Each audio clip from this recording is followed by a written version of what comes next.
Now today's next topic to discuss is confocal microscope. Definition, principle, parts, types, label, diagram and applications. Now first of all, the confocal microscopy का जो initial concept था, that is developed by Marvin Minsky in 1950, है ना, at the Harvard University with an aim of viewing the neural network without staining the tissue. तो जो इसमें जो जितनी भी इमेजेस इनकी बनी वो इमेजेस को ये कंप्यूटराइज्ड सिस्टम नहीं होने के कारण स्टोर नहीं कर पाए and it was not fruitful at the time because उस समय जो लाइट सोर्स था वो इनफ नहीं था. सो there was lack of enough light source. तो confocal microscopy that was first developed by the concept was first developed by Marvin Minsky in 1950.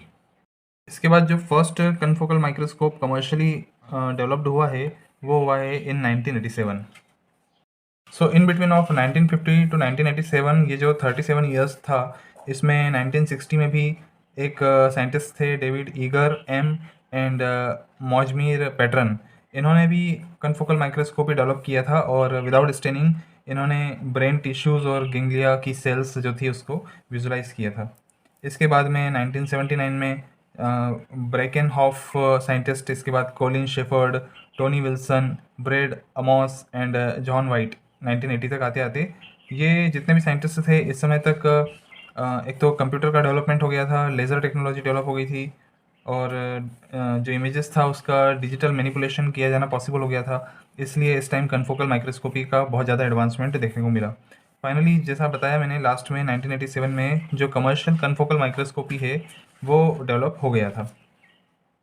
Confocal microscopy में दो पार्ट आ जाते हैं और दोनों का ही अपना अपना यूज़ है. लाइक पहला तो मैकेनिकल कंपोनेंट रहता है, जैसे कि ऑप्टिकल्स वगैरह जो रहते हैं, जितने भी लेंसेस हैं वो इसमें होते हैं. तो ये जो हमारा लाइट माइक्रोस्कोप में ऑप्टिक्स पहले जो यूज़ होता था वो होता है. साथ में इसमें जो सेकंड चीज़ है वो है electronic detector and a computer and laser system. तो ये जो दूसरा पार्ट है ये मॉडर्न कन्फोकल माइक्रोस्कोपी को इन्हांस करता है और इससे जो इमेजेस बनती है वो विजुलाइज हो पाती हैं. तो अल्टीमेटली कन्फोकल माइक्रोस्कोपी का जो यूज़ है that is production of an electronic image. जो भी इमेज बनती है वो होती है इलेक्ट्रॉनिक इमेज. और इसमें हम क्या क्या इन्वेस्टिगेट कर सकते हैं, तो इसमें हम इन्वेस्टिगेट करते हैं molecules and microbial cells and tissue. So this is a picture of confocal microscope. Confocal microscope सबसे पहले डेवलप होने के पहले जो इसके पहले जो माइक्रोस्कोप था वो था एक कन्वेंशनल वाइड फील्ड माइक्रोस्कोप, या इसको हम वाइड फील्ड माइक्रोस्कोप भी कहते हैं. इस माइक्रोस्कोप में और कन्फोकल माइक्रोस्कोप में एक ही डिफरेंस है कि इस माइक्रोस्कोप में एक फोकल पॉइंट जो होता है वो नहीं था. तो इसके अंदर फोकल पॉइंट नहीं था, जबकि अभी जो कन्फोकल माइक्रोस्कोप आ गया है उसमें एक फोकल पॉइंट दिया गया है. और इस फोकल पॉइंट को हम कहते हैं पॉइंट इल्यूमिनेशन. और पॉइंट इल्यूमिनेशन टेक्निक पर ही कन्फोकल माइक्रोस्कोप वर्क करता है. तो ये जो पॉइंट इल्यूमिनेशन टेक्निक है ये हमारे वाइड फील्ड माइक्रोस्कोप में नहीं थी और जो कन्फोकल माइक्रोस्कोप में आया इसमें पॉइंट इल्यूमिनेशन टेक्निक आ गई. पॉइंट इल्यूमिनेशन टेक्निक नहीं होने से जो वाइड फील्ड माइक्रोस्कोप है इसमें जब डिफरेंट वेवलेंथ की हम लाइट यूज़ करते थे तो फाइनली जो स्पेसिमेन बनता था उस एरिया पर एक forming fuzzy, then murky and crowded image बनती थी, है ना, because cell sample images are captured from all directions without a focal point. तो जो स्पेसिमेन में इमेजेस बनती थी वो थी फॉर्मिंग, फजी, तो फजी टाइप की इमेज बनती थी, मर्की टाइप की इमेज बनती थी एंड क्राउडेड इमेज बनती थी. तो जो कन्फोकल माइक्रोस्कोप है और जो वाइड फील्ड माइक्रोस्कोप है इसमें एक 3D इमेज बनती है. फर्स्ट. सेकंड ये है कि जो फ्लोरोसेंट मटेरियल होता है उसका इसमें यूज़ होता है. तो फ्लोरोसेंट मटेरियल क्या होते हैं? Fluorescent material high energetic particles होते हैं जो कि during exposure of light excite होते हैं और एक्साइट होकर के जो हाई लिमिट्स ऑफ एब्जॉर्ब जो प्रोटॉन्स होते हैं उसको एब्जॉर्ब कर लेते हैं. तो जब प्रोटॉन्स एब्जॉर्ब होते हैं तब ये हाई एनर्जी स्टेट में चले जाते हैं, लेकिन जब ये प्रोटॉन्स रिलीज़ होते हैं तब ये विजिबल लाइट के रूप में इमिट आउट होते हैं. तो ये फ्लोरोसेंट मटेरियल का कॉन्सेप्ट है कि जब भी इसके ऊपर लाइट पड़ती है, लाइट पड़ने पर इसमें जो फोटॉन्स होते हैं वो हाई एनर्जी स्टेट में जाते हैं और एब्जॉर्ब हो जाते हैं बहुत ज़्यादा देन बाद में वो फोटोन रिलीज़ होने लगते हैं, और जब रिलीज़ होते हैं तो वो जो फोटोन पार्टिकल्स होते हैं वो विजिबल लाइट में कन्वर्ट हो जाते हैं। तो ये बेसिक प्रिंसिपल है फ्लोरोसेंस का, और ये फ्लोरोसेंस जो होता है वाइट फील्ड में और साथ में कन्फोकल माइक्रोस्कोपी के स्टेनिंग टेक्निक में यूज़ किए जाते हैं। Now comes to the principle of confocal microscopy. Confocal microscopy, in the white field or fluorescent microscopes, the whole specimen receive light, receiving complete excitement and emitting light, which is detected by photodetector on the microscope. तो ये जो fluorescent microscope में जो fluorescent हम जो use करते हैं उसमें मैंने आपको बताया कि जो लाइट के फोटॉन्स हैं जब वो रिलीज़ होते हैं तो विजिबल लाइट इमिट करते हैं, तो वो विजिबल लाइट फोटो डिटेक्टर्स से डिटेक्ट की जाती है. However, with the confocal microscope, point illumination is the principal working mechanism. तो जो मैंने इसमें सेकंड बताया कि जो पॉइंट इल्यूमिनेशन मैकेनिज्म होती है वही एक प्रिंसिपल मैकेनिज्म है कन्फोकल माइक्रोस्कोपी की. कन्फोकल माइक्रोस्कोपी में एक लाइट सोर्स होता है, जैसे कि लेज़र है यहाँ पे, वो डायक्रोइक मिरर से डिफ़र होता है, और ये जो है स्कैनिंग मिरर से होता हुआ इसका डिफ्रेक्शन होता है, और ऑब्जेक्टिव से होता हुआ ये स्पेसिमेन तक जाता है.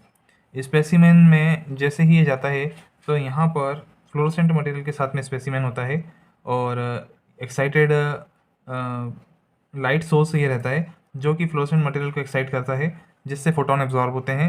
फाइनली जब फोटोन से एनर्जी रिलीज़ होती है तो ये जो रिलीज्ड फोटॉन्स होते हैं ये वापस से एज ए लाइट डिटेक्ट होते हैं with the help of pin hole, और ये फाइनली डिटेक्ट किए जाते हैं फ्रॉम द डिटेक्टर, और ये एक फोटो डिटेक्टर होता है. और यहाँ पर जो वाइट फील्ड माइक्रोस्कोपी था उसमें ये पिन होल नहीं होता, और कन्फोकल में सिर्फ यही एक एक्सेप्शन है, या फिर यही एक डिफरेंस है कि इसमें जो है पिन होल होता है.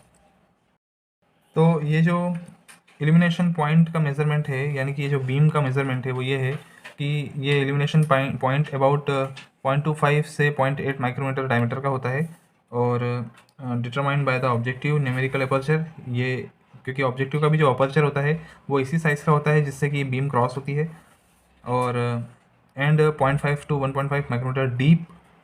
तो अगर इसका डीपनेस देखेंगे तो 0.5 से 1.5 माइक्रोमीटर होता है with the brightest intensity. So here the specimen is placed on a moving stage.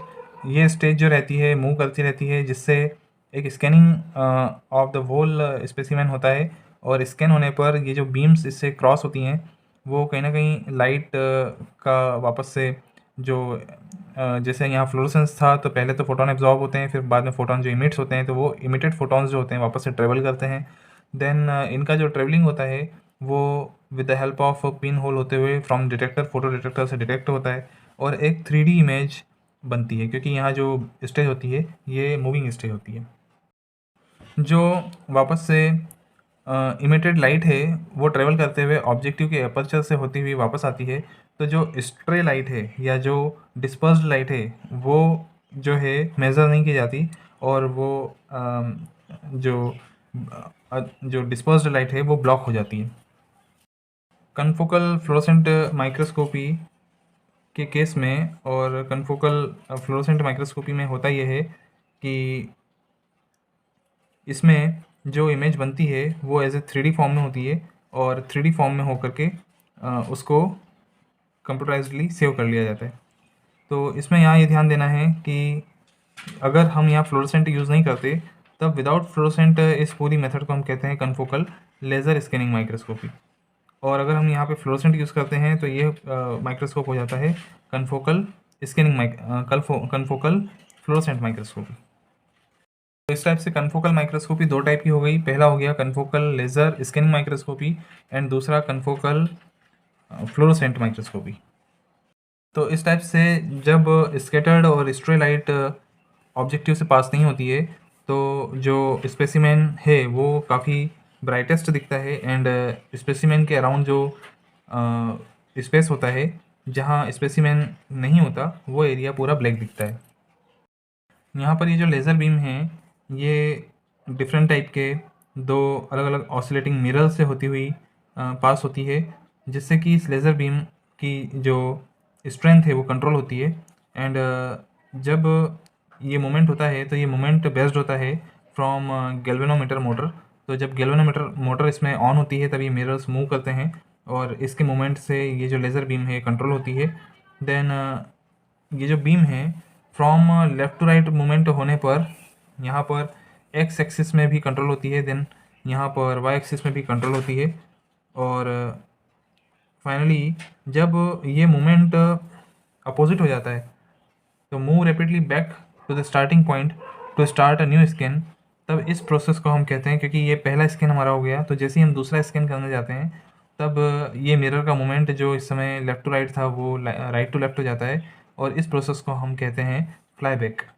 तो फ्लाईबैक कंडीशन में मिरर का रोटेशन जो लेफ़्ट टू राइट है वो राइट टू लेफ़्ट हो जाता है, इस समय स्कैन नहीं होता। और जब हमें नया स्कैन स्टार्ट करना होता है तो न्यू स्कैनिंग के टाइम पर जो राइट टू लेफ़्ट मूवमेंट होता है उसको हम फ्लाईबैक कहते हैं।